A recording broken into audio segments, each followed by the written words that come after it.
Հունիսի 23-ին Դասավանդիր Հայաստան հիմնադրամի Սյունիքի մարզպետի աշխատակազմի և Զանգեզուրի պղնձամոլիբդենային կոմբինատի միջև համագործակցության պայմանագիր ստորագրվեց։ Սա Սյունիքի գյուղական բնակավայրերում որակյալ կրթություն ապահովելուն միտված ևս մեկ քայլ է։ Ոգևորիչ է, որ մասնավորը իդեմս Զանգեզուրի պղնձամոլիբդենային կոմբինատին նույնպես նպաստում է դրան, ասում է փոխմարզպետը։ Դասավանդիր Հայաստանը արդեն Սյունիքում է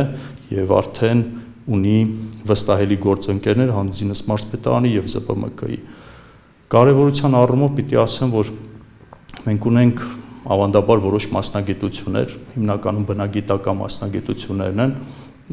որոնք ցավոք սրտի լինում են մասնագետների պահանջ, հատկապես գյուղական բնակավայրի ուսումնական հաստատություններում, և սա թույլ կտա լուծելու այդ խնդիրը որակյալ կրթություն տալու նաև գյուղական բնակավայրի աշակերտներին։ Դասավանդիր Հայաստանին կարող են միանալ բոլոր նրանք, ովքեր պատրաստ են նոր բան սովորել, անցնել նախապատրաստական դասընթացը և իրենց ժամանակը նվիրել գյուղաբնակ երեխաներին կրթելու գործին։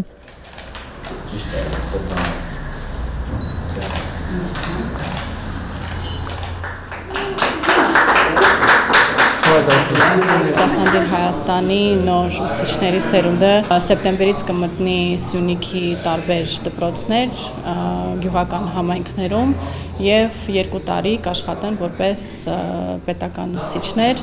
համ առարկաներ կդասավանդեն, բայց նաև համայնքային տարբեր պրոյեկտներ կանեն երեխաների հետ ու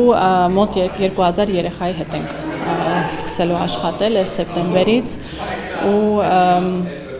շատ շնորհակալ ենք, որ համ մարզպետարանի և ԶՊՄԿ-ի կողմից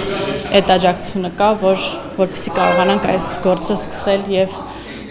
շարունակել Սյունիքում։ 2025-26 ուսումնական տարվա մեկնարկի հետ Սյունիքի գյուղական դպրոցներ կգան նոր անհավանական թվացող գաղափարներով երիտասարդներ, որոնք իրենց հետքը կթողնեն բնակավայրի պատմության մեջ։